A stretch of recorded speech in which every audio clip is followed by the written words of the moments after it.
할렐루야, 만나서 반갑습니다. 우리 부사님과 함께 인사 나누겠습니다. 사랑합니다. 잘 오셨습니다.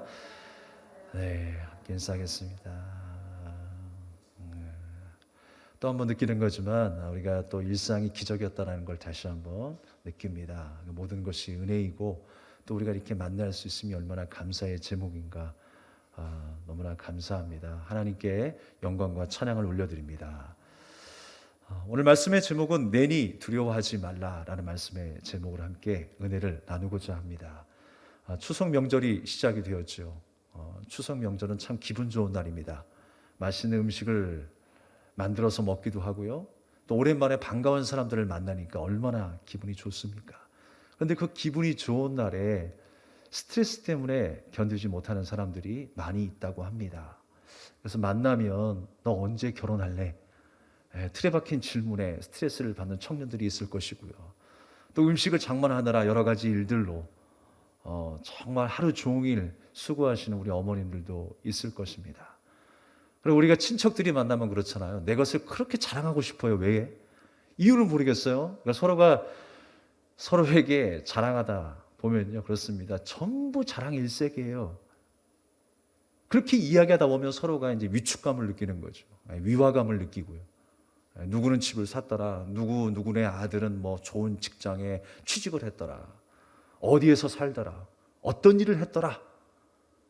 그 이야기들 때문에 그 자랑 일색이 돼서 오히려 위축감을 느끼는 명절이 되지 않는가라는 생각도 해보게 됩니다. 기분 좋아야 될 날에 어떤 분은 열심히 고향을 향해서 운전을 하다가 또 큰 사고를 만나신 분들이 있습니다. 기분 좋아야 될 날에, 행복해야 될 날에 오히려 우울한 날이 되는 거예요. 그래서 그런 말도 있죠. 명절 증후군이라고. 명절이 질병입니까? 네? 문제가 없어야 되는데 왜 문제가 더 많을까요? 사랑하는 여러분, 우리가 기뻐해야 될 날을 두려움으로 맞이해야 한다면 참 불행한 일일 거예요. 주님의 날은 기뻐해야 할 날입니다. 여러분, 기뻐할 수 없는 가운데도 주 안에서 기뻐하십시오. 주 안에서 살리라 그랬어요. 우리의 상황이 좋지 않을지라도 주님께서 우리에게 힘주시고 능력을 더하여 주셔서 세상이 알지 못하는 그 평안과 기쁨으로 충만케 하실 줄로 믿습니다. 오늘 주 안에서 다시 한번 일어나는 저와 여러분 되기를 주님의 이름으로 축복합니다. 그렇습니다. 우리가 기뻐해야 할 날을 우리가 기뻐하지 못한다면 정말 불행한 일일 거예요.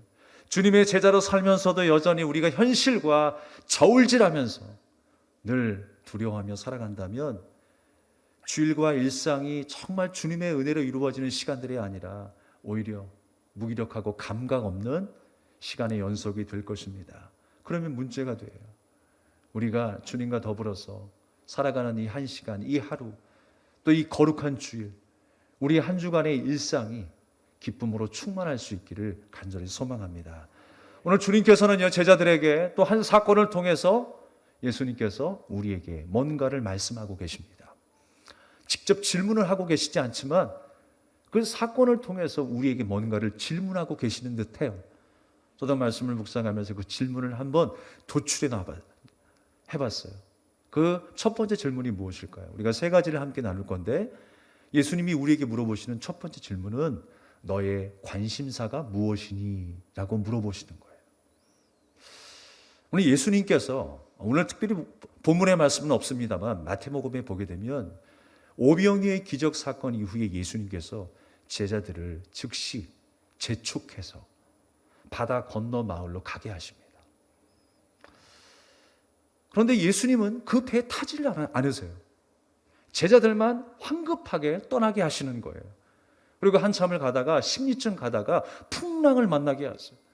어두운 밤이 되었습니다. 아무것도 할 수 없는 그 아비규환의 현장 속에서 예수님이 유령처럼 나타나세요. 왜 그렇게 급히 재촉할 만큼 예수님께서 제자들을 바다 한가운데로 몰아내셨을까요? 예수님은요, 적어도 제자들의 마음을 꿰뚫어 보고 계셨어요.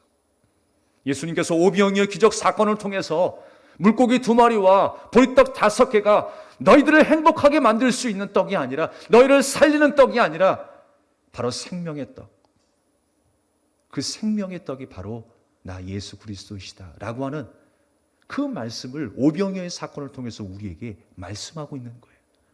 제자들도 그것을 깨닫기를 원하셨어요. 그런데 좀처럼 제자들이 깨닫지를 못합니다. 무리들이 생각하는 예수님이나 제자들이 생각하는 예수님이나 똑같았어요. 세상의 현실과 타협하고 세상의 모든 것으로 인하여 만족했었던 사람들의 모습이나 제자들의 모습이나 그 관심사가 동일했다라고 하는 것입니다. 우리가 예수님의 말씀을 순종하는 제자의 삶을 살겠다라고 하면서도 우리가 때때로 그래요. 예수님의 관심사가 내 관심사가 되지 못할 때가 있어요. 내가 가야 할 길이 바로 이 길입니다 라고 믿음으로 고백을 했는데 그 길을 걷지 않으려고 할 때가 얼마나 많은지 몰라요. 우리의 믿음이 언제 드러납니까? 사실 그래요. 우리의 믿음은 내가 뭔가 보이려고 애쓴다고 해서 그 믿음이 증명되는 게 아니죠. 하나님과의 바른 관계에서 나오는 바로 그 삶이야말로 우리 믿음인 거예요. 하나님과의 바른 관계에 있을 때에 그 믿음이 보여지는 것이지, 우리가 나는 나의 믿음이 이렇습니다 라고 증명할 수 있는 게 믿음이 아니라는 거예요. 그런 의미에서 여러분, 그 믿음이 언제 드러나냐면 어떤 일들을 결정할 때, 중요한 일들을 결정할 때, 하나님의 방법이냐 세상의 방법이냐, 내가 기뻐하는 일이냐 하나님이 기뻐하시는 일이냐 라고 하는 어떤 중요한 일들을 결정할 때 그 믿음이 드러나더라고요. 그리고 어떤 위기 속에서 내가 손해를 보게 될 때에 그 믿음이 드러나더라고요. 절대 우리는 손해보는 일을 안 하려고 하죠. 내 인생 가운데 어떤 리스크는 조금도 용납하지 않으려고 합니다. 그때에 우리의 믿음은 드러나게 되어 있습니다. 우리의 연약한 모습이 적나라하게 드러날 것입니다. 그러나 여러분, 하나님과의 바른 관계, 주님께서 우리에게 요구하시는 그 믿음의 삶, 그 바른 삶을 통하여 언제든지 주님이 요구하실 그때에, 주님이 시험하시는 그때에 우리가 합당하게 평가받을 수 있기를 간절히 소망합니다. 제자들의 마음은 그랬어요. 무리들처럼 기적이 항상 관심사였어요. 먹고 사는 문제가 너무나 주된 관심사였습니다. 우리가 이 땅을 살아가면서 그 모든 일들이 지극히 당연한 일이 될 수가 있어요. 먹고 사는 문제, 우리가 해결해야 될 당면의 문제, 너무나 당연한 일이고 중요한 문제입니다. 그러나 주님께서 오늘 우리에게 강력하게 말씀하고 있어요. 영원한 생명의 떡이 무엇이냐? 우리의 주된 관심사가 바로 예수님이어야 함을 말씀하고 있는 것입니다. 수많은 무리들이 줄지어서 예수님을 임금 삼으려고 했었을 때에 제자들의 마음은 더더욱 그랬을 거예요. 아, 예수님께서 이런 기적을 행하셨어. 나는 그의 제자이고 나도 예수님을 통해서 이제 더 나은 삶을 살 수 있겠구나라고 하는 생각이 제자들에게 있었을 것입니다. 뭔가 예수님을 통해서 큰 이익을 누리려고 하는 생각으로 가득 차 있었을 것입니다. 이 땅에서 잘되고 사람들에게 인정받고 그 엄청난 기적의 환희 속에 살아가게 될 것을 꿈꿨던 제자들의 모습이었을 거예요. 그런데 예수님은 그 오병이어의 기적의 자리에서 황급하게 끄집어 내십니다. 그리고 어디로 몰아내세요? 아무것도 할 수 없는 그 바다 한복판에 몰아내시는 거예요. 오늘 말씀해 보니까 그냥 바다에서 배 타고 가버나움으로 건너갔다라고 하면 되는데, 오늘 16절, 17절의 말씀에 보면 저물매 제자들이 바다에 내려가서 배를 타고 바다를 건너 가버나움으로 갔다라고 표현하고 있어요. 저는 이 말씀을 읽으면서 가버나움으로 가는 길이 그렇게 쉬운 길은 아니었구나. 여러 과정이 필요했고 또 배를 타고 바다를 건너야 하는 어려움들이 있었구나라는 생각을 하게 되었습니다. 예수님께서 제자들을 바다 한복판으로 몰고 가신 이유가 있을 거예요. 더군다나 뭘 만났어요? 어둠을 만났어요. 큰 바람이 일어났대요. 파도가 일어났대요. 그러면 아무것도 할 수 없어요. 속수무책입니다. 다 내려놓을 수밖에 없는 거예요. 내가 쥐고 있었던 노를 저어봤자 무슨 소용이 있겠습니까? 방향하지 않는 나침반이 있으면 무슨 소용이 있겠습니까? 배에 키가 있는들 흔들리는 그 바닷속에서 무슨 소용이 있겠어요? 아무것도 할 수 없어요. 그런데 예수님께서 의도적으로 아무것도 할 수 없는 그 상황으로 몰고 가시는 거예요. 그리고 그 배에 예수님은 함께 타시지 않으셨습니다. 여러분, 그 모습은 예수님께서 함께하지 않는 우리의 인생이 어떤 인생인가를 보여주고 있는 거예요. 예수님께서 우리와 함께 하셨을 때의 그의 삶과 함께 하시지 않았을 때의 그 삶을 대비해서 우리에게 보여주고 있는 것입니다. 제자들의 삶은 여전히 세상적이었어요. 무리들과 생각이 동일했습니다. 이 세상의 것을 더 관심 갖고 사랑했던 사람들이었어요. 제가 예전에 그 할머니와 함께 가족이 식사를 한 적이 있었습니다. 지금은 이제 뷔페 식당이 흔한 식당이 되었지만 예전에는 돈을 내고 무제한으로 먹을 수 있다라고 하는 그 기쁨이 얼마나 대단했는지요. 그래서 막 흥분된 마음으로 뷔페 식당을 찾았던 기억이 있습니다.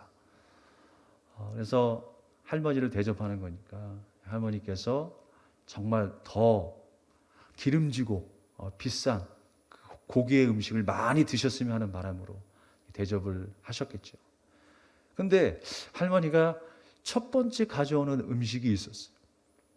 그 음식이 뭐였냐면 호박죽이었습니다. 그 뷔페집에서 화려한 음식이 많은데 호박죽을 맛있게 드시더라고요.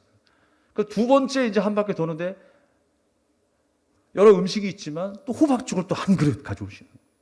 세 번째도 호박죽을 또 한 그릇 가져오시더라고요. 근데 더 문제는 뭐냐면 저는 그 옆에서 오뎅을 맛있게 먹고 있었어요. 맛있는 거 어떻게 해요? 또 이제 어른들이 뭐라고 하시죠? 야, 여기까지 와가지고 오뎅을 먹냐? 제가 두 번째로 먹은 음식이 뭐냐? 빵이었습니다. 야, 여기까지 와가지고 빵을 먹냐? 고기 먹어야 본전을 챙기지. 근데 맛있는 거 어떻게 해요? 그러니까 사람들의 관심사가요, 다 달라요. 먹는 음식이나 또 입는 옷이나 좋아하는 환경의 취향이나 인테리어나 다 다르더라고요. 자기가 좋아하는 관심사가 있어요. 요즘에 그 키덜트라고 하죠. 이 아이와 어른의 합성어가 키덜트라고 하는 말인데 왜 이런 말이 생겼냐면 어렸을 때의 어려운 형편 때문에 자기가 가지고 놀지 못했던 완구, 장난감 그런 것들을 이제 어른이 돼서야 그 문화를 누리는 거예요. 그때의 추억도 되살리면서 여러 가지 장난감들을 만들고 또 장식하고 또 사람들에게 자랑하는 그런 일들을 지금 취미생활을 하는 사람들이 얼마나 많은지 몰라요. 제가 얼마 전에 병원을 찾았는데 그 병원의 의사가 덩치가 막 이러신 분이 계세요. 제가 말씀만 드려도 아시는 분일 거예요. 근데 그 병원에 가서 진료를 받는데 깜짝 놀랐어요. 앞에 보니까 전부 다 뭐 장난감, 인형, 심지어 수족관 그 어항을 보니까 전 만화인 줄 알았어요. 만화의 한 장면인 줄 알았어요. 장난감 공룡을 그 안에 집어넣더라고요. 그게 이제 그 사람의 취미인 거예요. 그 사람이 기호인 거죠. 그게 잘못된 겁니까? 아니죠. 얼마든지 우리가 그럴 수 있어요. 저도 이해했습니다. 의외였지만 이해가 되었어요.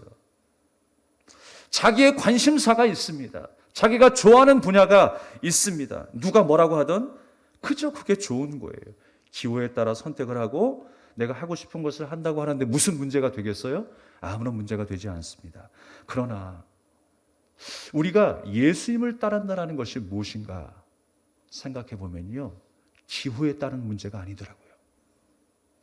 우리가 예수님께 순종하고 예수님 말씀을 따르는 제자의 삶을 산다는 것은 내가 좋을 때나 내가 싫을 때나 내가 선택해서 따르는 삶이 아니라 믿음에 따라서 살아야 될 삶이더라고요.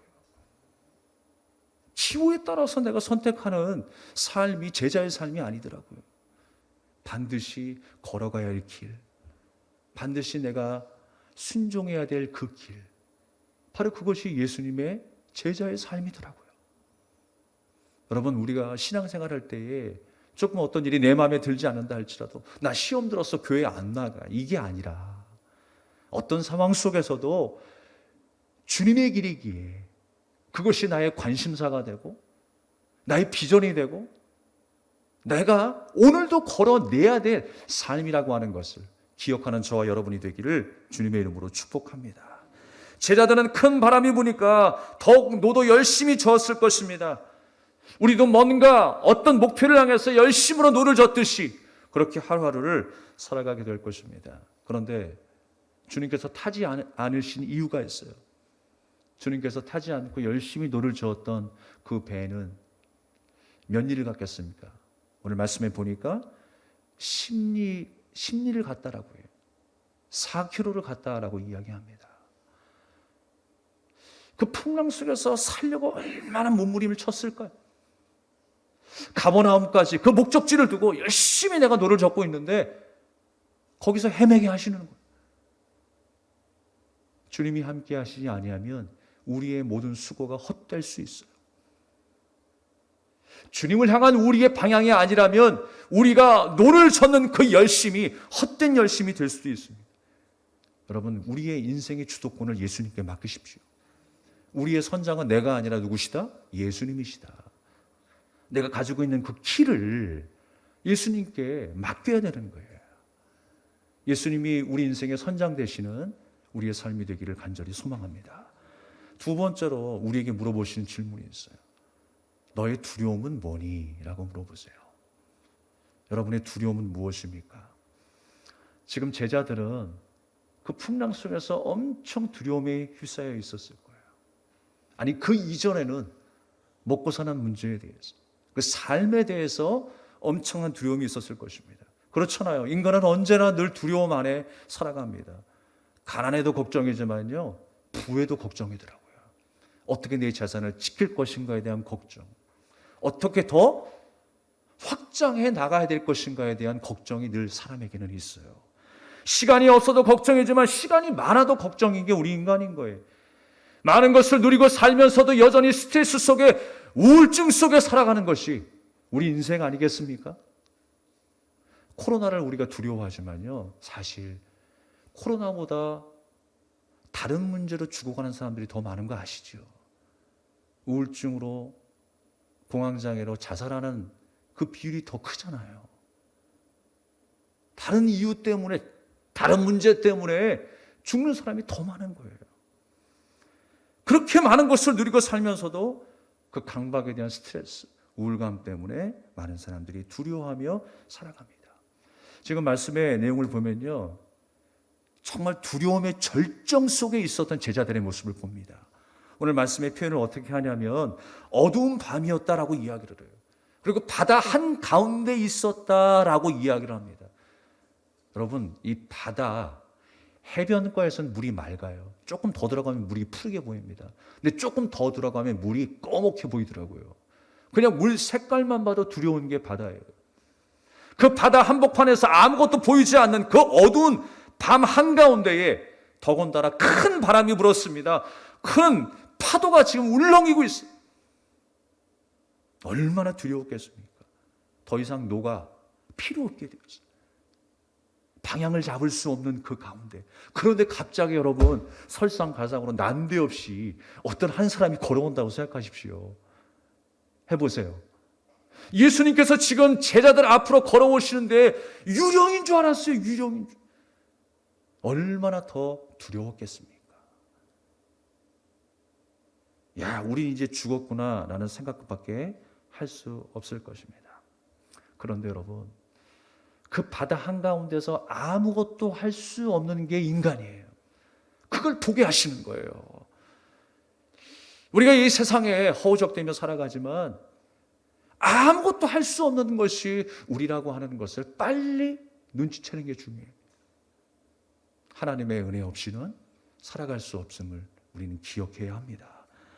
이 세상 모든 만물과 상황은 내가 휘두를 수 있는 것이 아무것도 없어요. 내가 조절할 수 있는 것이 아무것도 없어요. 내 몸조차도, 내 혈압과 내 당뇨 수치조차도 내가 조절할 수 있는 게 없어요. 이 세상 모든 만물이 그렇습니다. 자연도 내 마음대로 할 수 있는 게 없어요. 가뭄을 어떻게 내가 조절합니까? 아무리 인공적으로 비를 내리고 수분을 많게 한다 할지라도 어떻게 그 가뭄을 내가 조절할 수 있습니까? 폭풍도 마찬가지예요. 폭풍을 어떻게 우리가 막습니까? 홍수도 마찬가지예요. 어떻게 우리가 비를 적게 내릴 수 있겠습니까? 어떻게 할 수 없어요. 속수무책인 것입니다. 내가 만나는 어려운 모든 문제도 마찬가지. 그 모든 문제 앞에서 나는 속수무책일 뿐입니다. 그런데 많은 사람들이요, 황금만능주의 시대를 살아가면서 돈이면 다 될 줄 알아요. 못하는 게 없을 줄 알아요. 행복도 가져다 줄 줄 알아요.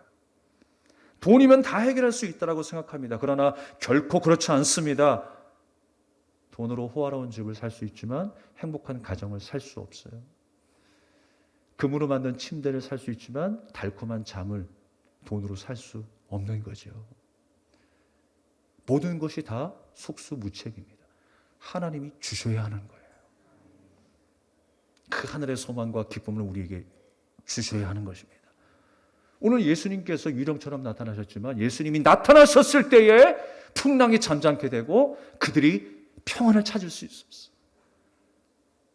여러분, 이 모습이 무엇을 뜻합니까? 예수님이 세상의 주관자가 되신다라는 거예요. 바람을 멈추게 하시고 해를 뜨게 하시고 비를 내리게 하시는 세상을 다스리시는 주관자가 바로 예수님이십니다. 내가 두려워하고 내가 절망하며 내가 눈물 흘리며 넘어져 있었던 그 환경 속에 있지만 그 환경도 주관하신 분이 하나님이세요. 그렇다면 내가 두려워할 것이, 두려워할 대상이 무엇입니까? 누구입니까? 바로 세상의 환경과 문제가 아니라 바로 살아계신 예수님이신 줄 믿습니다. 주님만이 나의 경외의 대상이 되는 거예요. 너는 지금 무엇 때문에 두려워하고 있니? 예수님 외에 다른 것을 보고 다른 것을 두려워하고 있는 그 제자들의 모습을 바라보시면서 직접 질문은 하시지 않았지만 그 사건을 통해서 우리에게 질문하고 있는 거예요. 나는 지금 무엇 때문에 두려워하고 있습니까? 그 두려움 위에 계시는 살아계신 하나님, 그 능력의 예수 그리스도를 바라보시는 우리 모두가 되기를 주님의 이름으로 축복합니다. 예수께서 무리를 걸으신 사건은 세상 모든 만물이 주님의 다스림 안에 있음을 말씀하고 있는 것입니다. 그것은 자연뿐만이 아니라 우리 안에 일어나는 모든 일들도 마찬가지입니다. 그것을 인정하는 것이 믿음인 거예요. 모든 것은 내게 속해 있는 것들이 없습니다. 하나님께 속해 있는 것들이에요. 그런 믿음으로 우리가 세상을 바라볼 때 우리가 당하는 고통도 부족함도 우리 황당한 일들까지도 모두 하나님께서 주님의 뜻을 이루기 위해서 필요하게 만드신 것들이구나. 모든 것이 다 주님의 뜻을 이루기 위해서 필요한 것들이구나 라고 하는 것을 깨닫게 되는 것입니다. 오늘 본문에 나타난 제자들의 모습은 마치 우리의 모습과도 같습니다. 우리도 그렇게 표류된 배처럼, 표류된 제자들처럼 어두운 밤 한가운데 그 바다 한복판에 사는 것처럼 막막할 때가 있지 않습니까? 언제나 그렇게 두려움 속에 살아가는 것이 우리의 모습일 것입니다. 그러나 적어도 우리가 제자가 되었다는 것, 하나님의 백성이 되었다라고 하는 것은 그 모든 두려움을 뛰어넘어 하나님을 두려워하는 삶을 사는 거예요. 주님을 경외하는 삶을 사는 것입니다. 그렇다면 우리의 일상에서 어떻게 하나님을 경외할 수 있을까요? 우리가 경외한다라고 하면 참 말이 어려운 것 같아요. 또 쉬울 수도 있어요. 존경하고 두려워한다. 그런데 구체적으로 우리가 어떻게 경외하는 삶을 살 수 있을까요? 그것은 바로 하나님을 의식하는 거예요. 지금도 내 안에 계시고 내 앞에 계시고 나를 도우시고 나를 인도하시는 그분이 하나님이심을 날마다 의식하며 살아가는 것, 그것이 바로 경외하는 삶입니다. 주님의 말씀이 나의 주된 관심사가 되고 주님의 말씀이 나의 양식이 되고 나의 비전이 되고 나의 소망이 되어 살아가는 것, 그것이 바로 하나님을 경외하는 삶입니다. 한 주간의 삶도 어디에 있든지 어떤 환경에 있든지 누구를 만나든지 하나님을 의식하며 살아갈 수 있기를 바라겠습니다. 그 주권적인 역사로 하나님이 우리의 모든 문제를 해결하실 것입니다. 그러므로 이제는 내가 산 것 아니요 내 안에 예수께서 사신 것이다 라고 말씀하고 있습니다. 주님이 나의 주인 되어 주셔서 나를 이끄시니 이제 나의 삶은 나의 것이 아니라 주님의 것인 거예요. 주 안에 살리라 그랬어요. 주 안에서 내게 능력 주시는 자 안에서 내가 모든 것을 할 수 있다라고 했어요. 바로 그 은혜가 우리에게 부어진 줄로 믿습니다. 지금까지 사랑과 환경을 통한 그 두려움 속에서 제자들에게 위안이 되었던 것은 무엇이었을까요? 예수님의 기적이었고 신비스러운 일들이었을 거예요. 먹고 마시는 일들이었을 거예요.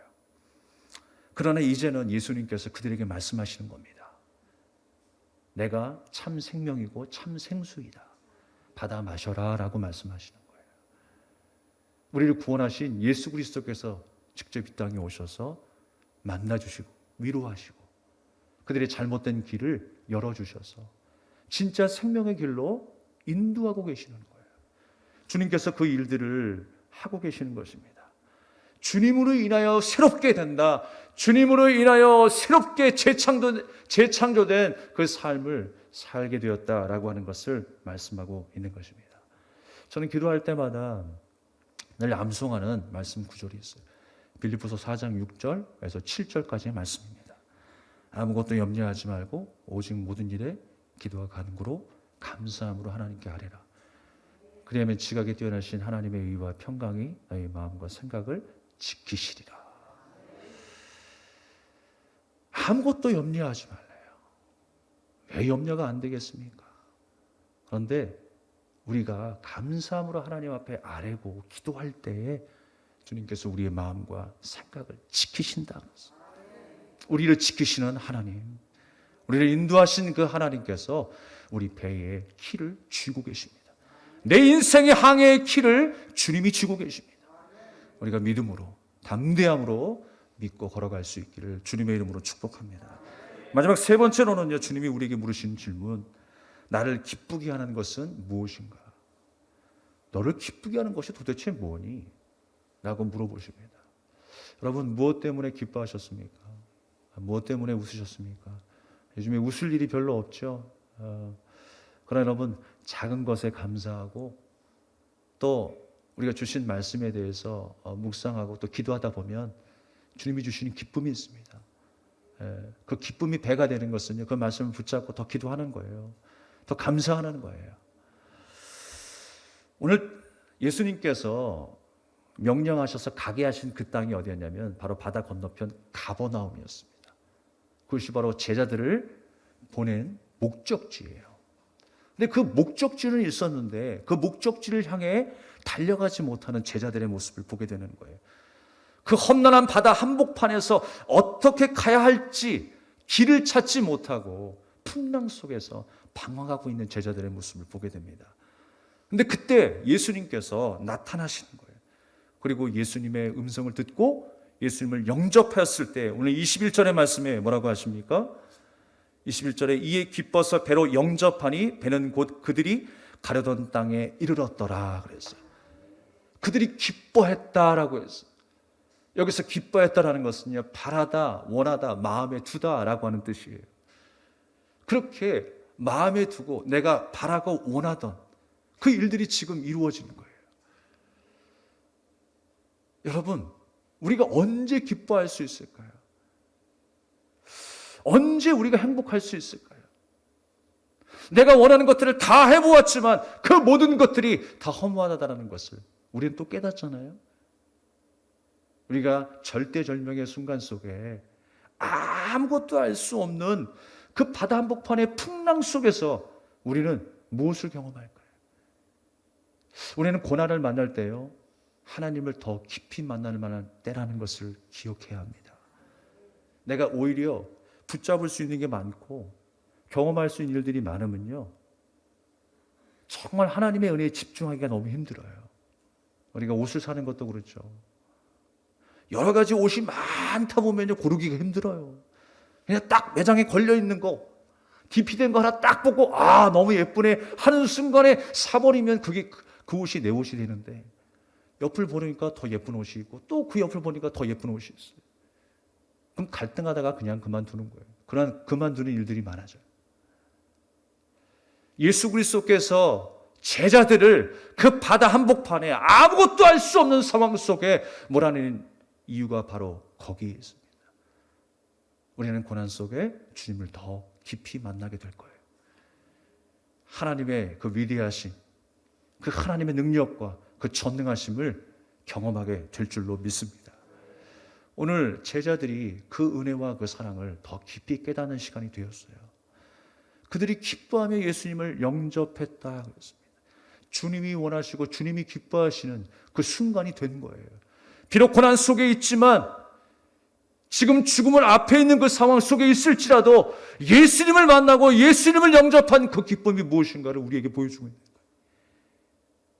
주님과 동행하는 삶은 담대할 수밖에 없습니다.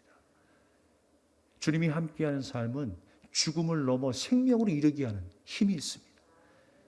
그 제자들이 예수님을 만난 순간에 기뻐하는 거예요. 그것을 마음에 두고 바라고 원하는 것이 되었어요. 우리가 그렇습니다. 갈 길을 찾았을 때 그 기쁨이라고 하는 건 대단하죠. 내가 가야 할 길을 보게 된다는 거 얼마나 감사한 일입니까? 내가 오늘 하루를 어떻게 살아야지? 내가 어디를 향해서 내가 걸어가야 할지 막막한 인생은요, 공허합니다. 그런데 내가 가야 할 길을 분명히 바라보고 내가 품어야 될 그 비전을 분명하게 품은 사람은요, 담대합니다. 기뻐할 수밖에 없어요. 많은 사람들이 엔돌핀 이야기합니다만, 엔돌핀이 우리의 사람의 면역력을 더 증대시키고, 우리가 웃을 때, 기뻐할 때, 긍정적으로 사고하고 감사할 때 엔돌핀이 솟는다라고 이야기를 하죠. 근데 또 어떤 학자가 다이돌핀이라고 하는 그 호르몬을 들고 나타났어요. 엔돌핀이 4,000배의 더 좋은 능력이 있다라는 거예요. 4,000배의 더 좋은 능력. 근데 다이돌핀이라고 하는 호르몬이 과연 언제 나오느냐? 사람이 감동받았을 때, 사랑에 빠졌을 때, 진리를 깨달았을 때, 그 엄청난 다이돌핀의 호르몬이 우리 몸에서 생성이 된다는 거예요. 그게 어떻게 내 힘으로 되겠습니까, 여러분? 내가 감동받아야지라고 해서 감동이 받아지나요? 진리를 깨달아야지라고 해서 공부한다고 진리가 깨달아지나요? 주님께서 깨닫게 하셔야 돼요. 주님께서 우리를 감동시키시는 거예요. 성령의 강건적인 역사로 인하여 우리를 감동시키시는 거예요. 지금 제자들이 여전히 풍랑 속에 있지만, 그 바다 한복판에 있지만, 예수님을 만나고 예수님을 영접하였을 때에 그때부터 다시 길이 보이기 시작하는 겁니다. 그래서 뭐라고 말씀하시는 거예요? 그들이 가려던 땅에 이르렀더라. 그래서 드디어 그 목적지에 이르게 된 겁니다. 목적을 향해 우리가 달려가고 있지만 예수님 없는 삶은 어떤 삶입니까? 허우적대는 인생밖에 되지 않아요. 가봐야 심리밖에 되지 않는 거예요. 그런데 예수님을 영접하고 예수님과 함께한 그들의 삶은 이제 목적지가 눈앞에 보이는 것입니다. 사랑하는 여러분, 주님께서 보게 하신 저 천성, 하나님 나라의 삶, 주님은 우리에게 분명히 보게 하셨어요. 갈 길 몰라 이 땅을 바라보며 살아갈 때는 너무나 막막하고 두려운 우리의 인생이지만, 문제를 만날 때마다 그 두려움 속에서 무너지고 넘어지는 것이 우리 인생이지만, 그 위에 계시고 세상 모든 만물들을 주관하시는 살아계신 하나님, 그 예수 그리스도의 은혜를 깨달게 되었을 때 우리는 천성을 바라보며 그 목적지를 향해 달려가는 담대한 군사가 되는 줄 믿으시길 바랍니다. 오직 예수님만이 나의 길이 되심을 제자들은 믿게 된 거예요. 주님이 나의 길이심을 믿고 내가 주님을 따른다면 우리의 일상은 기쁨으로 회복될 줄로 믿습니다. 오직 예수님만이 나의 길이 되십니다. 길을 찾지 못하고 방황하고 있습니까? 여러분, 예수님께 내 삶을 맡기고 기도하십시오. 주님께서 가장 좋은 길을 우리에게 인도하실 거예요. 우리에게 가장 좋은 길이 무엇인가를 누구보다도 잘 알고 계신 분이 하나님이세요. 우리가 어떻게 살도록 인도하시든 간에 우리 기호에 따라 그것을 내가 평가하고 느끼는 것이 아니라, 우리가 믿음으로 반응할 수 있다면 하나님께서 주시는 어떤 길들도 우리에게 축복이라고 하는 사실을 믿을 수 있는 것입니다. 마태복음의 말씀에는요, 베드로가 물에 빠지는 그 일화가 있었어요. 사실 물 위를 걷게 된 것도 누구의 힘이었어요? 예수님의 힘이었어요. 예수님의 은혜였어요. 근데 어느 순간에 그가 무엇을 바라보았다고 그랬습니까? 바람을 바라보았다고 그랬어요. 바람을 바라보게 되는 것은 무엇입니까? 그냥 예수님의 은혜만 바라보면 그런 물에 빠질 수 있는 상황이 아니에요. 그런데 어느 순간에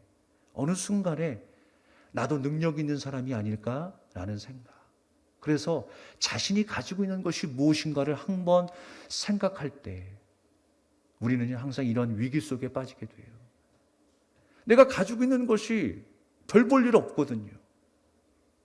근데 내가 가지고 있는 능력과 세상의 엄청나고 거대한 그 파도와 바람과 맞대어서 생각을 하니까 두려운 거예요. 그럼 우리는 빠지는 겁니다. 누구의 은혜로 걸었다고요? 예수님의 은혜로 걸었다고요. 그러면 이 엄청난 문제도 예수님의 은혜로 우리가 이겨내야 되는 거예요. 주님이 이겨내시고 주님이 싸우시고 주님이 넘어가게 하심을 우리가 믿고 따라가는 것뿐입니다. 그렇다면 우리는 그 물 위를 걷는 그 은혜와 그 기적을 경험하게 될 줄로 믿습니다. 주님이 나를 걷게 하시는 거예요. 주님이 그 은혜로 말미암아 나를 살리게 하시는 거예요. 오늘 본문의 말씀을 정리하겠습니다. 나의 주된 관심사가 무엇입니까? 주님의 길을 따르는 제자의 삶을 우리에게 요구하셨구만. 우리는 어디에 더 관심을 갖고 있습니까? 우리가 주님이 가신 그 길, 자기를 부인하고 십자가를 따르라고 하는 그 명령, 그 길을 우리가 포기하지 않고 제자의 길을 걸어야 할 줄로 믿습니다. 여러분의 두려움은 무엇입니까? 세상 모든 만물들을 주관하시는 분이 예수님이세요. 우리가 두려워하는 것조차도 주관하신 분이 예수님이세요. 우리의 삶의 문제, 사건과 생사화복을 주관하신 분이 예수님이시라면 우리는 예수님을 더 경외해야 합니다. 또 마지막 세 번째로는 나를 기쁘게 하는 것이 무엇인가? 나를 기쁘게 하는 것. 진리를 찾았을 때의 그 기쁨. 예수님을 진정으로 만나고 영접하고 기도하며 의지하는 삶을 통해서 우리는 주님이 약속하신 그 목적지까지 끝까지 안전하게 갈 수 있을 줄 믿습니다. 예수께서 어둠을 뚫고 찾아오셔서 모든 어려움에서 해방되었다라고 하는 이 사실을 여러분 기억하시기 바랍니다. 바로 이 사건은요, 예수님께서 사망 권세를 깨뜨리시고 죽음에서 부활하셔서 그 제자들을 만나시는 장면을 떠올릴 수 있을 거예요. 시편 23편의 말씀이 그냥 이루어진 게 아니죠. 어렵고 힘든 상황 속에서 목자 되신 예수님께서 나와 함께 하실 때에 사망의 음침한 골짜기를 다닐지라도 해를 두려워하지 않을 것은 주께서 나와 함께 하십니다 라고 하는 믿음을 갖게 된 것입니다. 사랑하는 여러분, 기쁨을 상실하셨습니까? 다시 주님을 찾으십시오. 내 하루의 삶의 그 왕좌에 예수님을 앉히시고 그 말씀에 순종하며 주님이 나의 길이고 빛이심을 믿고 주님이 나의 관심사임을 날마다 믿음으로 고백하며 살아가는 여러분 되기를 주님의 이름으로 축복합니다. 우리 이 찬양을 들으며 함께 기도하겠습니다.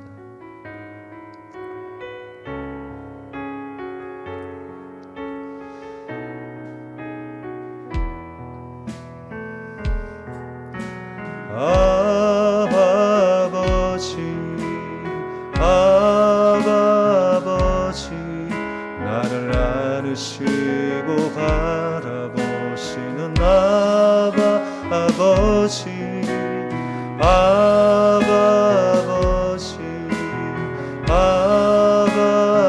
아버지 나를 도우시고 힘주시는 아버지 주는 내 마음을 고치시고 볼 수 없는 상처 만지시네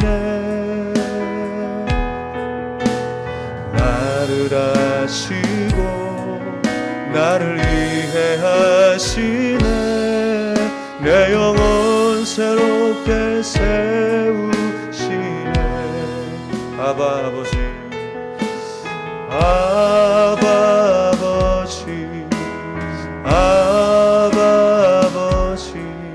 나를 안으시고 바라보시는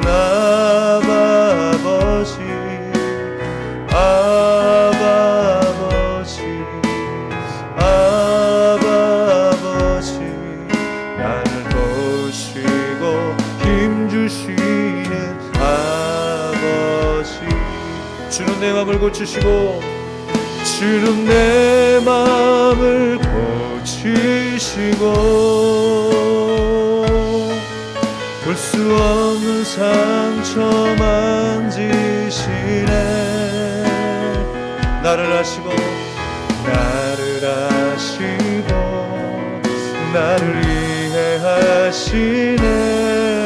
내 영혼 새롭게 세우시네.